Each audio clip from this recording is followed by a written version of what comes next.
can't decide what I need to recover from all my bad hairstyles in the previous video, or all of Justin's innuendos. Everything he said is basically true, but I didn't say drop them. I said pull your pants down.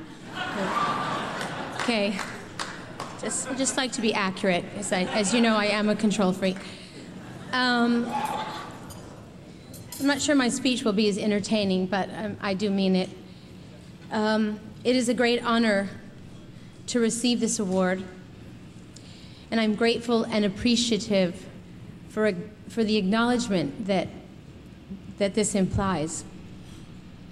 But there's something finite about an award, and I would like to reflect for a moment on the things in my life,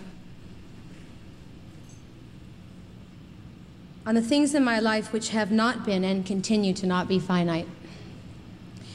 I have always been fortunate to have people around me who believed in me.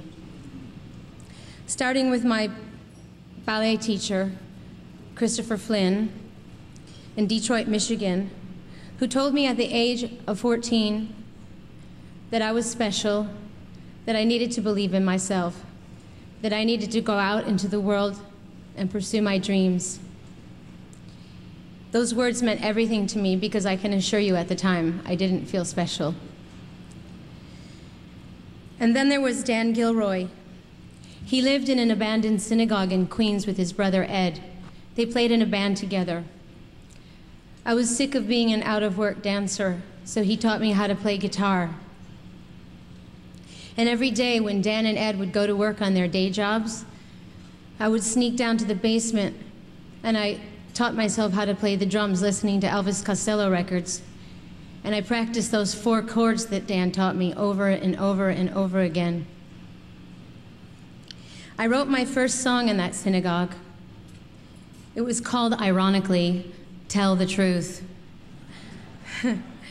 I remember that moment so vividly. I remember the hair standing up on the back of my arms, and I thought to myself, who just wrote that song? That wasn't me. I felt like I had been possessed by some magic. And luckily for me, I have been miraculously and continuously possessed by some kind of magic.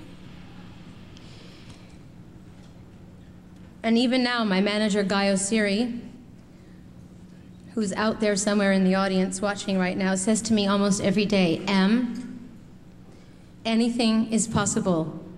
Just tell me what it is you want to achieve. And he really means it. 35 years later, people are still encouraging me to believe in my dreams. What more could I ask for? There's a saying in the Talmud that for every blade of grass, there's an angel that watches over it and whispers, grow, grow. And I can still hear those angels whispering. And even the naysayers, the ones who said that I was talentless, that I was chubby, that I couldn't sing, that I was a one-hit wonder, they helped me too.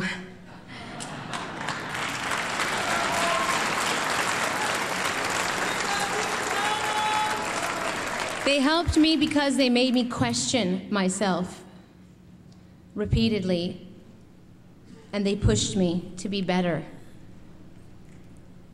And I am grateful for their resistance. I know that I would not be here right now without all of it, without all of you, because life, like art, is a collaboration. And I did not get here on my own. And why would I want to? There's no way that I could ever imagine that my life would unfurl as it has. In one way, it feels like a series of suddenlies. One day I was a struggling dancer in Manhattan, and then suddenly I was teaching myself how to play the drums in a synagogue in Queens. And then suddenly I was in a band, and I was doing gigs at CBGB's in Max's, Kansas City.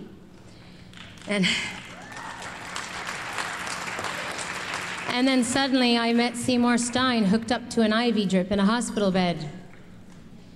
And then suddenly I got signed to Sire Records. And then suddenly I was rolling around on the floor at the MTV Awards with my ass hanging out.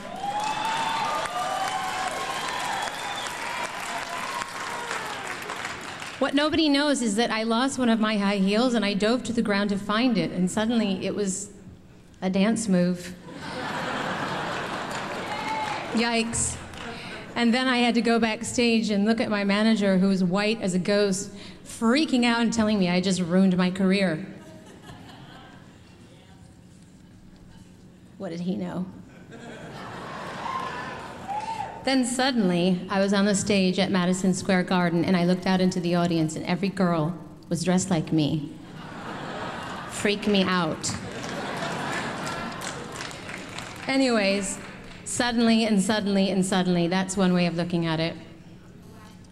The other way of looking at it is that everything happened exactly as it was supposed to happen. That I worked with the amazing people I was supposed to work with, that I traveled to the amazing places I was supposed to travel to, that I made the mistakes that I was supposed to make. That the universe would conspire to help me and guide me all the way up to this moment where I am standing in front of you. And finally, I have the chance to say thank you to so many people. First and foremost, I would like to thank my record company, Warner Brothers, whom I have been signed to for